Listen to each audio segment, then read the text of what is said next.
Welcome to Degrees of Maternity, a channel devoted to nurturing real, personal, and professional growth by bringing about a sense of self-awareness and encouraging life improvements for the long term. I invite you to pull up a seat, sit down at the table, and make yourself comfortable. I want you to feel at home because today's discussion has everything to do with technology in the workplace. And here we go. I was an HR professional for 10 plus years, and in that time span, there was one aspect of work that was a constant. That constant was change. I saw processes come and go, people come and go, and companies come and go. And I witnessed firsthand how technology played a role in everything of significance that changed in the workplace. Now, I mentioned before that there's no possible way to exhaust the subject of technology in a mere video. And even a documentary and multiple nonfiction and scholarly books and articles can't possibly do the subject justice in one fell swoop. So, I'm not going to even try to conquer the giant.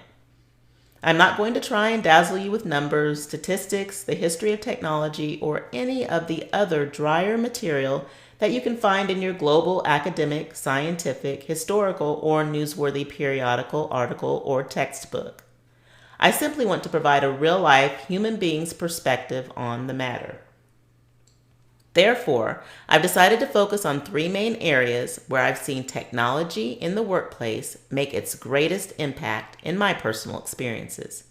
And I've decided to tackle the subject by discussing the pros and cons for each main area in real talk fashion. So let's dive in and discuss the use of technology in applying for jobs. When I started out in HR, I remember the times when applicants could physically come into our office space and fill out a paper application for employment. They could fill out the application right then and there in the office, and we, HR folks, would be available to assist them with any questions they may have. Or applicants were able to take the applications home with them and complete them at their convenience, coming back to our office to drop them off or mailing them to our office when completed. Not a bad process. It worked for many years until technology happened. So, we evolved into setting up computer kiosks for applicants so they could come into our office and complete their applications online. But initially, we still had the old paper applications available as well. And for those applicants who preferred to complete their applications in privacy, they weren't confined to completing the forms in our office. Anywhere you had computer and internet access, you could complete the online form. However, the paper applications didn't receive as much flexibility. At the point the computer kiosks were rolled out, anyone completing a paper form had to complete it on the HR premises. As you might guess, the overall goal was to eventually phase out the paper applications and direct all applicants to complete their forms online. Okay. Good and fine, but not really. I'll temper myself for the moment and address the good and not so good aspects of this change in the pros and cons discussion. So sit tight. Inevitably, we eventually moved into an all online process for completing applications. How could we not? Any viable company trying to move with the times had to move in this direction. It was a given and became the norm. No longer could applicants simply fill out a paper copy and leave it with us. They had to be computer literate enough to get an online application in our systems for processing, unless they weren't computer literate, that is. It might surprise you how many people weren't too keen on computers some 10 years or so ago, and you better believe there are some people still in that category today. As a matter of fact, I can vouch for that affirmation and state it as a fact. I absolutely know there are those individuals who simply do not use computers on any electronic devices because some of them are in my daily circle and others I know on a personal level. Bet you know some too. Anyway, I got a hard lesson on how technology can change processes a lot quicker than it can change people. Toward the finale of my HR career, I ended up working in totally different HR settings where we had absolutely no paper copies and no office accommodations for applicants to come in and complete online applications. The majority of the time, our personnel functioned operator style and directed individuals by phone to complete their applications online. Now that right there had its own complexities. Furthermore, in the facility I worked at that had a reception area, applicants could get through the door and enter the front office of HR, but upon inquiring about the process to apply for a job, we very dutifully presented the applicant with a card that contained all of the online application directions included. In that instance, applicants were basically directed to go out and complete the application elsewhere. How inconvenient for them. Again, I don't criticize the companies in any of the application process changes that technology forced, or maybe I should say created instead of forced. To stay alive, you had to do what the times demanded. How could your company remain at the starting line while everyone else was covering some substantial distance and still win the race? So while I readily admit that technology forces change and some of that change is for the common good, I still recognize that there are some very major pain points that are caused when people aren't necessarily ready or receptive to that change.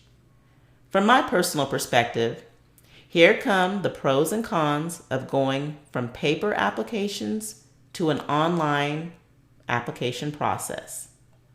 The pros.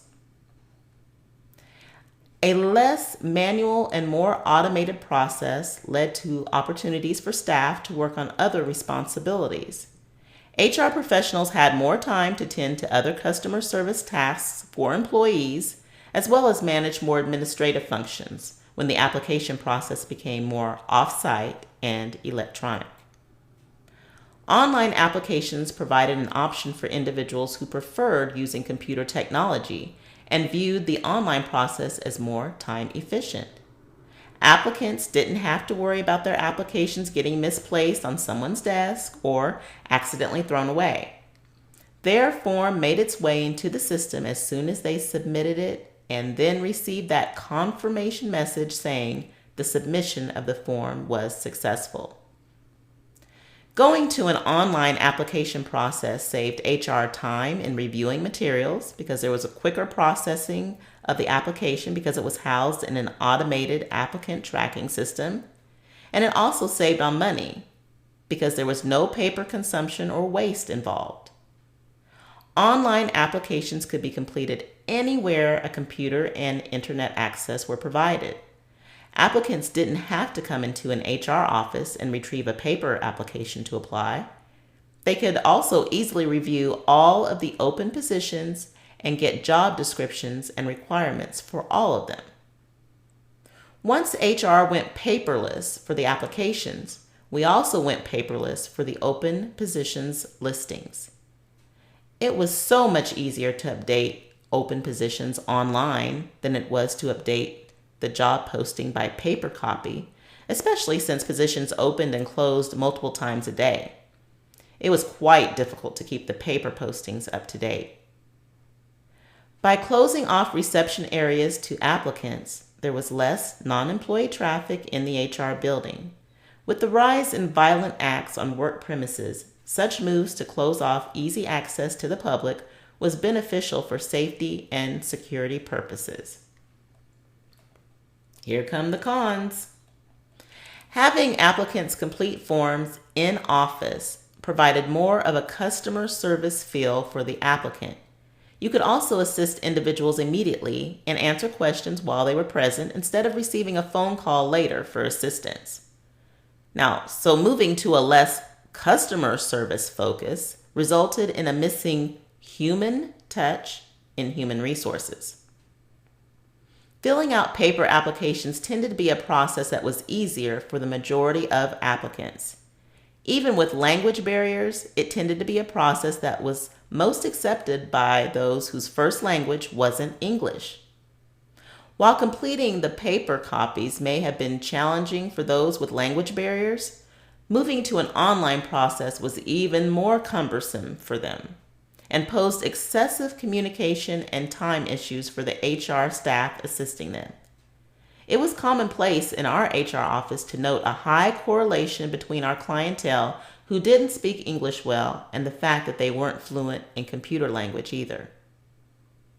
For individuals who didn't use computers or desired to use them, applying for jobs online was a forced experience. The applicants had no choice but to work their way through a process that was foreign to them. Oftentimes, they would require extensive amounts of HR's time to help them complete the applications, whether it was in-person assistance or direction over the phone. And it's quite an uphill battle to direct someone over the phone on how to apply online when they don't know how to use a computer or even have a computer at their disposal. Then, add the language barrier to the mix, and the complexity goes to an even higher level. When applicants didn't have a computer of their own, we usually directed them to the public library or the Workforce Alliance Center. The Workforce Alliance Center had staff available to assist applicants with completing applications. For people who have an aversion to putting their personal information online, the online application process is a scary beast. While most applications I've experienced in my lifetime don't usually ask for your social security number or exact birth date, they may ask for other information that individuals may be hesitant to provide. People's personal information submitted online to employers and other companies has been known to get into the wrong hands of horrible hackers and identity thieves. Wow. I've been going on about the application process for some time now. I haven't gotten past my first main area of discussion in this post, and I'm sitting at enough words to comfortably end the discussion and not wear out my welcome too badly. So, I have a change of plans here. It looks like I'm going to draw this discussion out a little bit longer than I anticipated.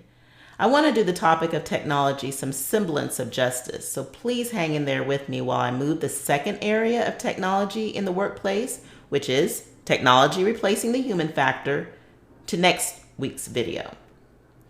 And honestly, I don't know when the third area, which is technology efficiencies in the actual work, will make its full-length debut on this channel. Hopefully no more than 2 weeks from now, but we'll just have to see. Since I'm not programmed like a robot, my unpredictable human nature is telling me just to go with the flow and be flexible. So I hope you'll be flexible with me as well. Regardless, I'll just keep plugging along until I've made sure to get across what I hope to be scenarios and experiences that we all have faced in our own unique ways, or scenarios relatable enough to provide some human connection that we can all tap into.